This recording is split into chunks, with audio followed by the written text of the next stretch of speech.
Бойцы республиканского стройотряда завершили сезон. В эти выходные на встрече с главой администрации Якутска ребята подвели итоги деятельности. Студенты рассказали о проделанной работе, высказали замечания и предложения. В этом году 1000 студентов ЕГСХ, СВФУ и среднеспециальных учебных заведений занимались благоустройством Якутска. Каждый отряд закреплялся за управами города и пригородов. Также бойцы выезжали в Петропавловск-Камчатский, были задействованы в строительстве космодрома «Восточный». В планах организации расширить географию и привлечь больше студентов.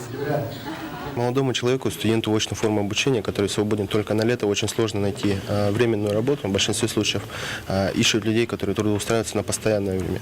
Ну и, конечно, то, что ты пока свободен только на 3 месяца, пока у тебя пройдет стажировка, пока у тебя обучение и так далее, это очень много времени проходит. И в это время, как правило, человек получает очень мало денег. А если человек трудоустроится в студенческий отряд с самого начала, то за лето, в принципе, можно заработать нормальную сумму.